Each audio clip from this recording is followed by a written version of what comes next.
Welcome back, everyone, to a brand new Getting Color right here on the Big Vito brand. I am Virtue, being joined by the man himself, Big Vito LaGrasso. What's up? How's everybody out there? Had a fun weekend, guys. We did a little bit of golfing. We did a little bit of dining out. Played 2 sessions of pickleball today. One against the regular people. And then today, I actually stepped my game up. I was invited to play with the top tier players in our development here, which was a big honor for me. Being I only started playing pickleball this summer, and for me to play at that level and the speed, I was very, very happy. It made me very happy, and just to be invited and to play, everybody being cool and actually doing well with these people. I mean, I'm no pro, but I was very, very, very happy with my progress. It was great. Exactly what's pickleball? Is it a combo of tennis, badminton, and It is racquetball? Yeah, tennis, ping pong, racquetball, smaller court. You got to have good reflexes. You got to know how to place the ball. Tom Brady just bought a pickleball team, so it can't be all that bad. LeBron's looking to buy a pickleball team. But like I said, guys, I'm not nowhere near pro level, but this helped me in many ways to see where I'm at as far as trying to turn pro and go into tournaments. So if I keep playing with this group of people, specific group, my game will elevate that much more. So this way I could play. My wife was sitting there and I says, what a big difference from the first day I started to now. And she couldn't believe how quick my reflexes were and the back and forth. And just, it was great. It was an awesome day for me. What happened to softball? Softball I've been playing, but it's like, politics in wrestling. It's politics and bullshit softball. I used to umpire softball, men's leagues. And it's the good old boys network.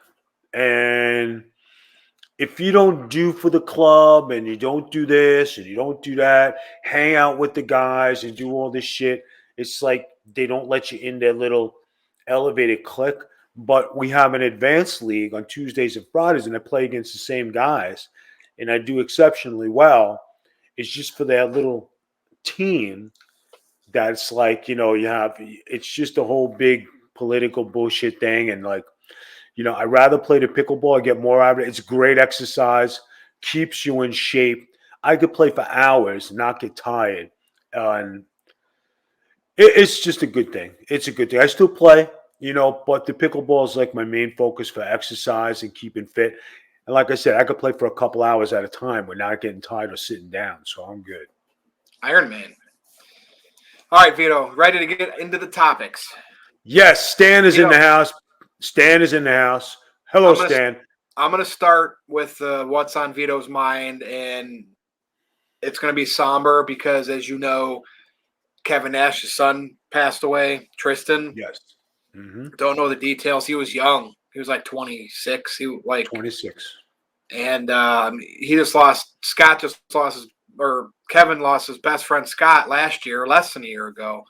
Right. Vito, wrestling guys, this is what's on Vito's mind. Like, we've talked about deaths, and it sucks. I didn't know if you wanted to comment on this in general, but I just wanted to make sure, like, we pay our respects because Kevin Nash, one of the legends of the industry. One thing people forget, wrestlers are human beings also. And like I always say, everybody has ghetto in their house, right? And I mean, everybody's got something going on. When you look at Kevin Nash and you say his son passed away, nobody wants to bury a child. That's in nobody's line. Nobody wants to do this. I don't care how old they are. Nobody wants to have that barrenness. Or from what I get, Kevin Nash was trying to help his son overcome some things. I know Tristan was on the podcast with him doing podcasting, and he was trying to embrace him in, different father-son things. And you know what, guys? Sometimes life throws you a shitball once in a while, and this is probably one of the biggest shitballs you ever get when you have to bury one of your children. But what people don't understand is that wrestlers, they think like they have money, they have fame, they have fortune, they got cars, they got houses, they got this, they got that. But they also got their own family problems. They also have stuff in their house that they have to deal with. Not everything is a better sunshine and rainbows, you know what I mean? So I think for everybody out there, I think it's um, a good eye opener that no matter how famous or not how good you think someone's life is, it's not always as good as you think, and there are always people worse off than you. So, with that said, I hope that the Kevin Nash family um, takes their time to evaluate and get over this. There is really no getting over it, but life does go on. I don't know how fast it'll go on. I know Kevin Nash posted something to tribute to his son.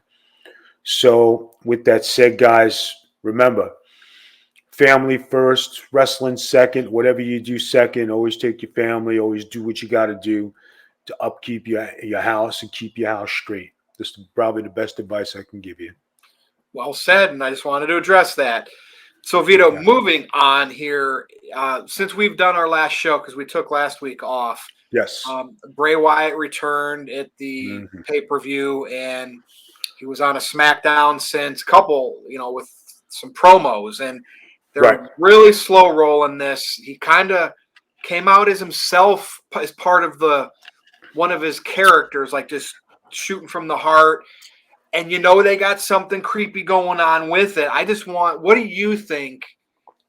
Working, you've been part of Raw and SmackDown Right. before. Where are they going to go with this? The Fiend character was cool when it first came out. Okay. A lot of creative differences between him and Vince, and ultimately, the setting on fire, the jobbing to Goldberg in Saudi Arabia.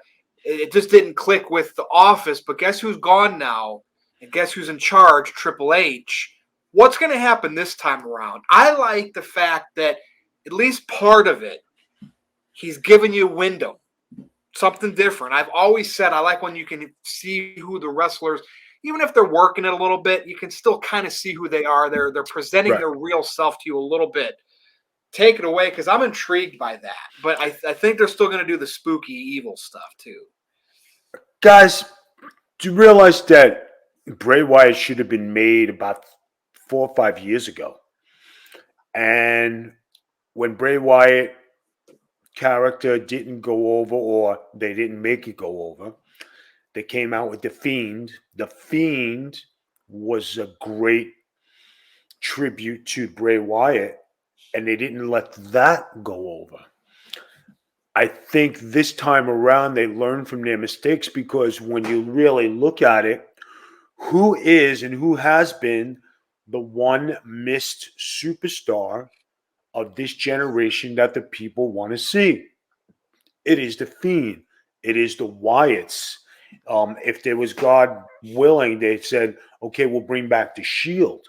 But when you look at the Wyatts and the characters and everything, and Alexa Bliss joining the mix and doing that and doing an excellent job being creative, I think they're taking it slow. They're throwing different elements out. But I think this time around, they are going to make him. I could see him being the next Universal Champion. I could see him being the next Heavyweight Oh, they're Champion. pushing him as a main eventer for sure. Oh yeah. I could see him being the next Heavyweight Champion, beating Roman Reigns. You know why? Because they're going to bring out all these spooks and characters. They're going to scare away, the family. And who's going to be left there but Roman Reigns? So if everybody gets scared away and Paul Heyman's gone, the Usos are gone, the new Samoan is gone, and Sami Zayn is gobbled up, I wouldn't be surprised if Sami Zayn became a character in the Wyatts. Remember when I was going off about people just like crapping on him, saying he can't work a match, he's always hurt. If my memory serves me correct, like he had a pretty good initial run with the Wyatts. They feuded against the Shield, solid matches. The crowd was behind it. The feud with John Cena in a series of matches, people were behind it. He wrestled The Undertaker at WrestleMania at one of Taker's return matches after he lost to Brock Lesnar. And I thought he was doing pretty good. And I just don't understand that hate. That I don't know if it's hate or whatever it is, but I think the guy can go, man. I don't know. Just Let's wait and see, and let's not pass judgment. Like I said, 3 strikes, you're out. I don't think they're going to strike out on this one. I think they're going to make this work because they have to make it work. yeah. And again, it's a new regime, right? I mean, Illusion. there's a lot of people involved with this new regime and people coming back. So we will have to see what happens. But I just wanted to address that because he's letting his real self at least come through the character more now than ever. And usually fans connect with that better. So Vito, stay tuned, as we always say. Okay. I think the rest of the show is going to be AEW related because there's always, like, you like the AEW botches account. And so let's just talk about the botch. It's not a botch because this happens in wrestling. Okay. Unfortunately, no matter how safe you work, injuries can happen, concussions can happen. Tell me what happened exactly with Moxley and Adam Page. How did it get to the point of a concussion from a clothesline? And people that were watching as workers, wrestlers, think that Page was knocked out from the contact of the arm, not when his head hit the mat. Why? Like this stuff, Vito, it's a work. Protect. I just cannot believe we're always talking about injuries. They stopped the match, had to take the bottom rope over. I do not believe this was a work. AEW can't create drama like this for no reason. What went wrong? Moxley is supposed to be that new leader. I know he probably felt bad about it, but Vito, they had 8 minutes to go in the show when this match was called because of a legit injury. Guys, injuries happen just like in football. Accidents happen. But you know what? I'm going to take this a step back before I address the Moxley Adam Page thing. There was a match with Ember Moon.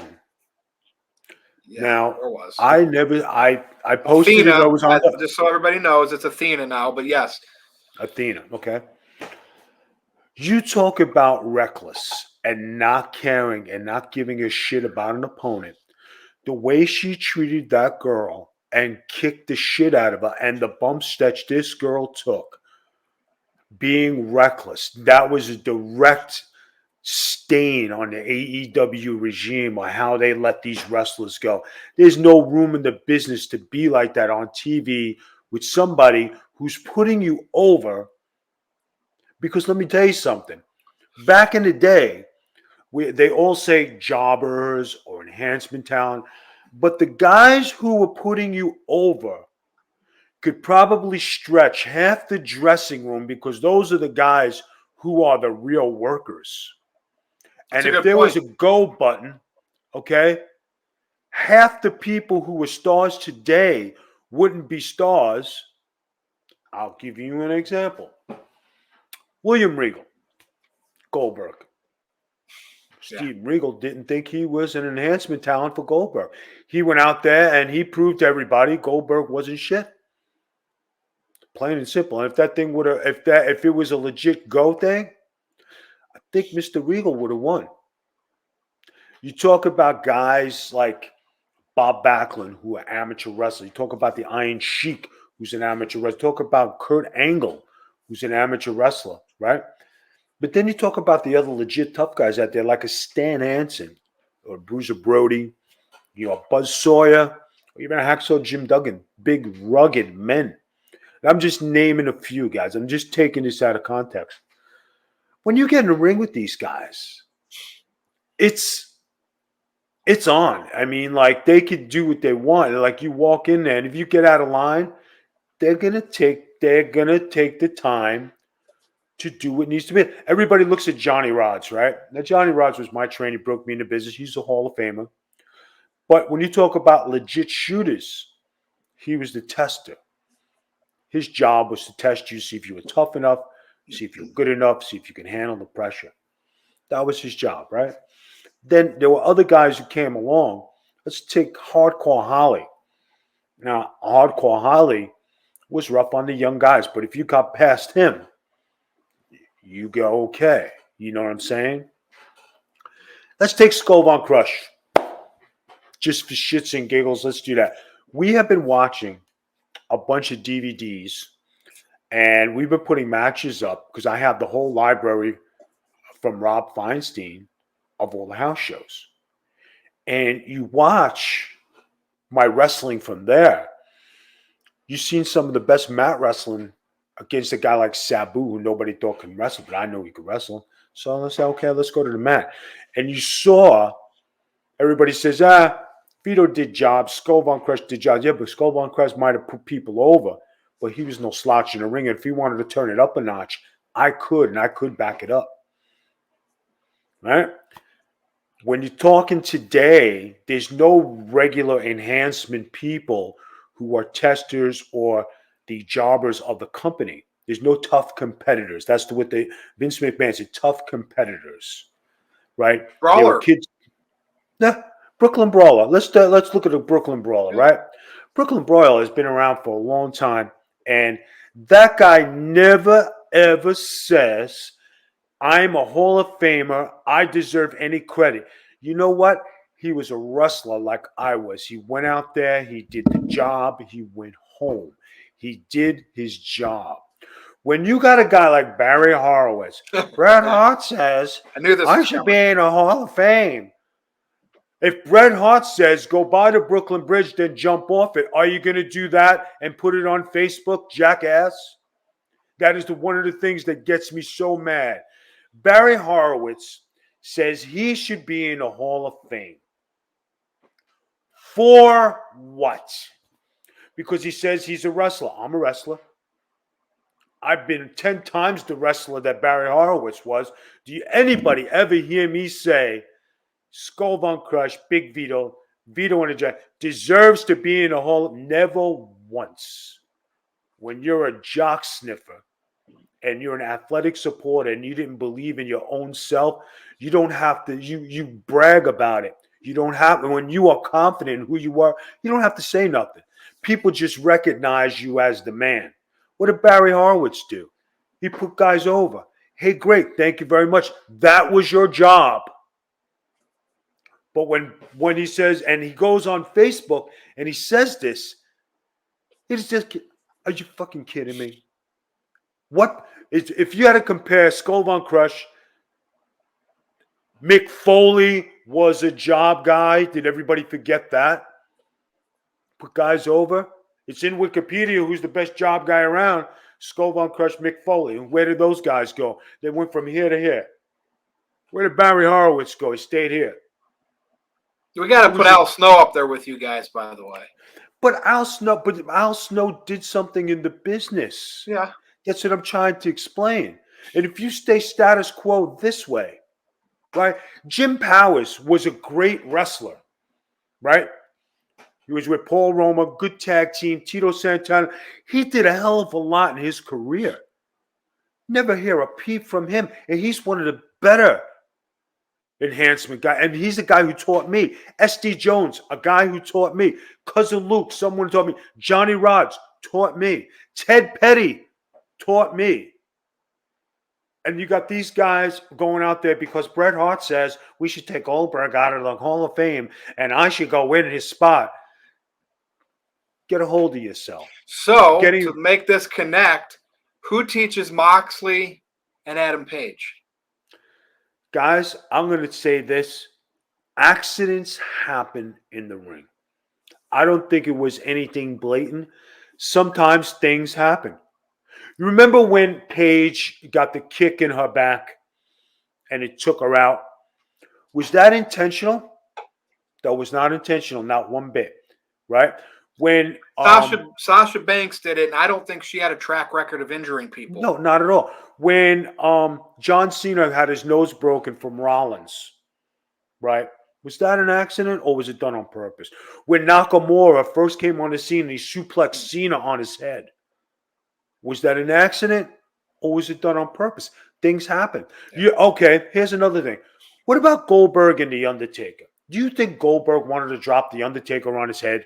Nope. Not at all. Accidents happen. This was an accident that happened.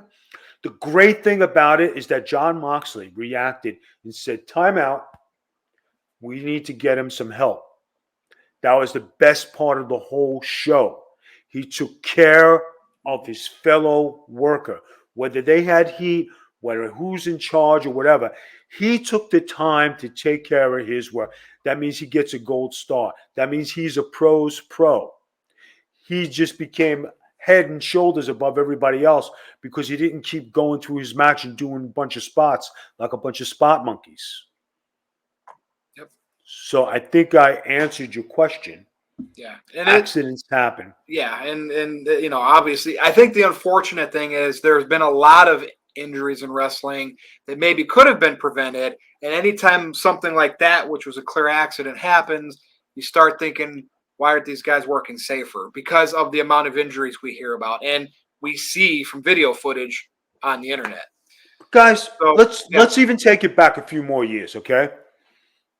Let's go to Steve Austin and Owen Hart. Mm-hmm. Now, Owen Hart is a technician. Owen Hart was a good wrestler. Do you think he intended to hurt Steve Austin? No, not at all. When Kurt Angle broke his neck during a wrestling match, do you think the guy tried to break the neck of an Olympic gold medalist? No.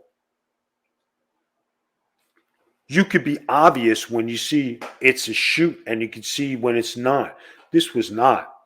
I watched the match. Go ahead. Finish. Well, I was going to say, what about the Lesner Orton ordeal? Remember, right to the head. Yeah. All right, let's take the Lesnar Orton thing, right? Yeah.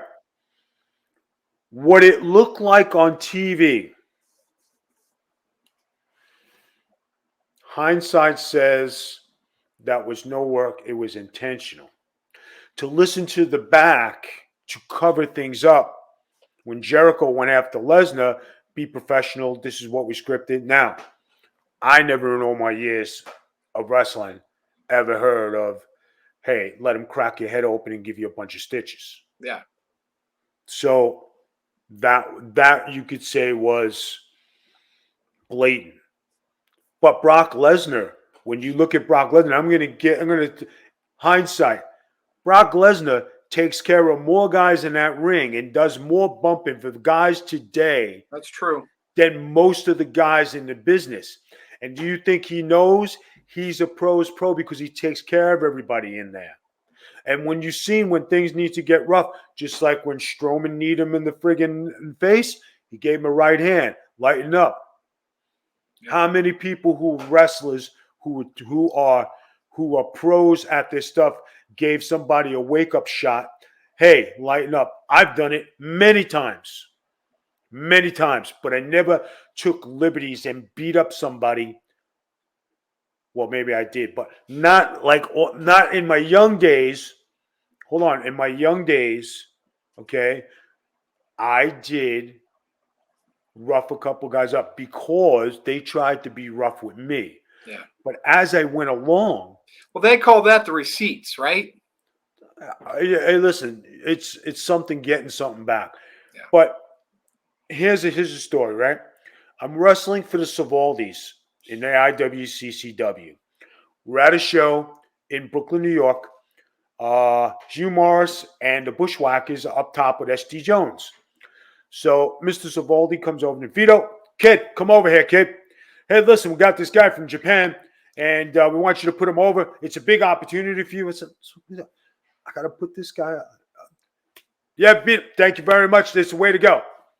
So the Japanese guy didn't know a stick of it. His first trip to the U.S. He knees me in the face.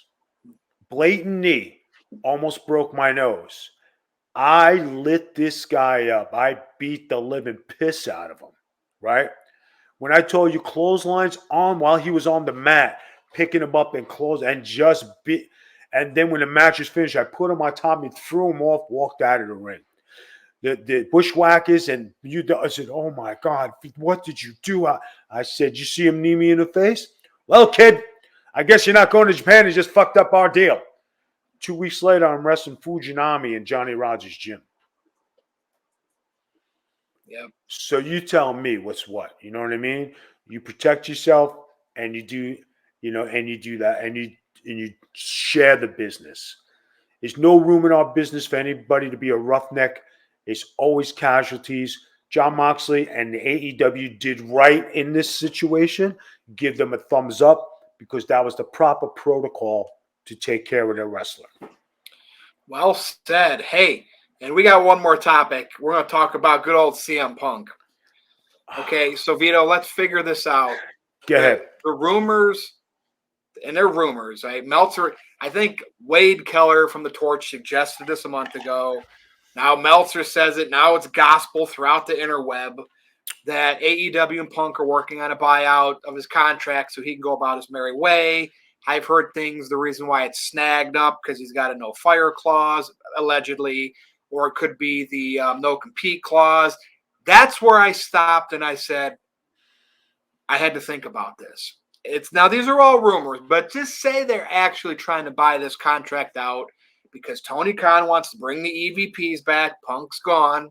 Complete big botch by Tony Khan. Why would the no compete clause be such a big deal unless, is it possible with Vince McMahon gone, and we know Triple H and Punk had their little thing, but they still did business, right? Punk walked out after he had his run, right? He walked out making good money because he was burnt out. He was beat up, yada, yada, yada, yada, right? Could they do business? Could these two people be professional and Punk goes back? And I know he was fired on his wedding day. The doctor's gone, no longer works for WWE, that the big issues were around that Punk said screwed him over. What's your take here? Because I'm telling you what, man, business is business, and Triple H is in charge, and he wants shock value. I could see it happening. That's all I wanted to say. Could you see it happening?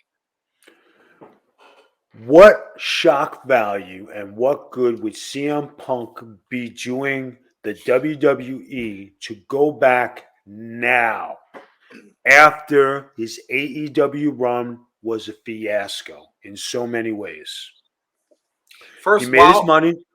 Fiasco, you mean the end of it? Because I don't think it was a fiasco up until since the Adam Page stuff and the EVP stuff happened.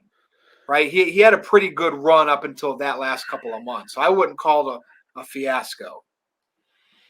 The whole thing. Would you say his arrival in wrestling, his comeback in wrestling, was a success? It was because even though it didn't get him to that Rock Austin level AEW, it still brought them up. Like they didn't do any $1 million gate, like tease that until he came about. The Rampage episode that he wasn't even advertised for, it was speculation, was the highest Rampage. You know what I mean? There are factors that said that he did move the needle. Unfortunately, we know how Tony Khan ran it, and I think it fizzled out and Punk got frustrated. Now, I'm not saying he's that WWE draw, but he could be that complimentary piece to get AEW fans. And, I think that's what it's all about. Triple H is kind of ticked that when he was out sick, Vince took his NXT away. Well, what happened? His NXT couldn't beat Dynamite in the ratings, albeit developmental. I think Triple H is wanting Cody's back. Dude, I'm telling you, man, this could be a war here. He wants to beat AEW until it's gone, like Vince beat WCW. That's what I think. Guys, Punk's a big piece.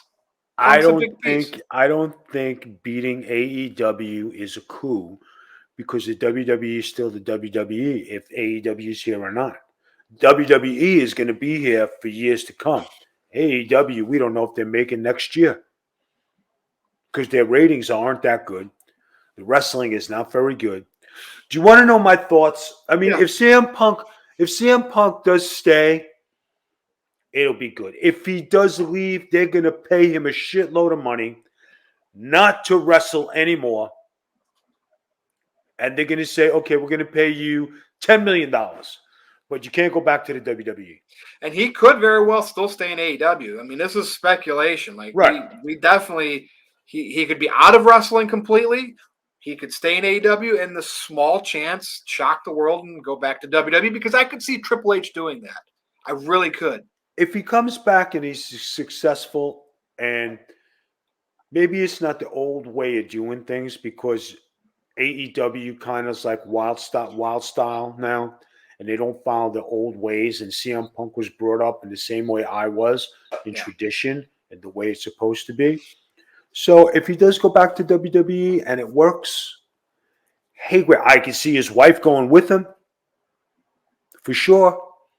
But him staying here, no compete, I think the whole thing just turned out to be a mess. I think that I don't know. I could just see the first WrestleMania under Triple H's realm. Like, could you imagine if they agreed to it? Night one, well, night two would be if they get Rock Roman, right? Right. Night one, end the show with CM Punk versus Cody Rhodes. And I know you don't like, I know it, but the fact that those were the two AEW guys that were supposed to make that AEW difference, and they ended up back in WWE, and they're making something of them. Remember, you said Cody's failed and failed and failed and failed. Well, when they brought him back, he was over. He got hurt, but he got over somehow. I don't know if it was just he brought up his daddy. Did we forget this? But he was over. The fans were into it. I mean, he was more over that run than he was in all those gimmicks in his original WWE run. Like, you got to admit that. Here's another thing, right? DX had their reunion. They did. We didn't cover this. Billy Gunn was a big part of DX. No matter how you slice it, no matter how you dice it, he should have been on that reunion show. There was some bullshit contracting about AEW, Tony Khan. Well, if you do this, we won't let you do this. And how about respect the guy's career? He went back for one night. He shows up on thing. He only brings you over, viewers, to see what the AEW will do with that run. Say if free promotion. Free promotion, right? So if he goes back with DX, comes over, and all of a sudden, he's got his own DX. He's got, who says they can't have the sticks, the green sticks? Who says they can't do this? It's not copywritten stuff. Yeah. Who says he doesn't bring it over? If he brings the flow of WWE, Billy Gunn has a special announcement. You don't think people would have tuned in? They would have had 2 million viewers because I wanted to see Shawn Michaels and all the boys. Why X-Pac couldn't go to AEW? Why couldn't what's his name? Road Dogg go to AEW? Well, he's in the office again. Okay, I understand. But what if there's going to be a trade? Hey, do you mind if we take X-Pac and Road Dogg and we bring them over? You can have Billy Gunn and we can bring them over for a night. Cross promotion, nice and easy peasy, right? Oh, they did ECW back in the day. But that's what the business, and everybody wants to like be number one instead of sharing the wealth. And that's what killed the wrestling business because Vince McMahon wanted to monopolize the business. And what are we wanting? To watch AEW, to watch ECW reruns, to watch WCW reruns, to watch Impact reruns. Are we looking to watch WWE reruns? No. Some people might be, but not me. You want to know what I told I mean, Vito on a dress. I'll go back and watch those. I'll go back and watch that, but that was good. But you know what? I was telling my Miss Noel, I says, we were bored. I says, let's watch my favorite wrestling match. She goes, what do you want to watch? Rock Hogan from WrestleMania. She goes, you want to watch? I said, that is my favorite match because the crowd was so invested in it, right? And if Hogan would have won, he would have got a year's run, and The Rock could have came back a year later and beat him. They could have got too, like they did Cena Rock. Remember, they basically did that. Yeah, exactly. But they wanted to make The Rock the champion then. They didn't want to give Hogan any more play. But the fans were in such a frenzy. If Hogan would have won, the place would have erupted and went berserk. Because it's Hulk Hogan. Yep. That was wrestling. He was wrestling. The Rock was the up-and-coming wrestling. Can't say Hogan doesn't ever put people over. I mean, in that same building, he did Warrior and then Rock 20 years later. Yeah. So if he did Warrior, Rock, and when he was in WCW, did he put over Goldberg? Yeah. Did he wrestle with the Giant? Did he wrestle with Flair? Did he wrestle with everybody over there? He put Luger over for the title, remember? Yeah. So, I mean, what everybody knocks Hogan, but not everybody can be Hulk Hogan. He's special. I always said there's special people. There's the top guys, and then there's the special guys. And when you're special like that, you definitely, take it with you. That's all I got, Vito. Anything That's you all want I to got say too. in closing? No, we covered it. It was great to be back. Great to talk some wrestling with my man Virtue. Make sure you turn into Mr. Jargo tomorrow. We're going to talk some sports. I know we have a lot to talk about sports-wise. Congratulations to the Guardians on having a fabulous playoff. They did excellent. I thought they gave the Yankees everything they can handle. And the Astros gave the Yankees everything they can handle. All right. Well, yeah, you guys are going to cover that on MLB. So yes, we will. Cool. Be sure to follow Vito on Twitter at The Big Vito Brand. Follow me if you'd like at NoDQ_Virtue. For Big Vito LaGrasso, I am Virtue, and this has been Getting Color right here on the Big Vito Brand. And you know what? We will be back again, and we will do this again next time. Thanks for watching and listening. Good night.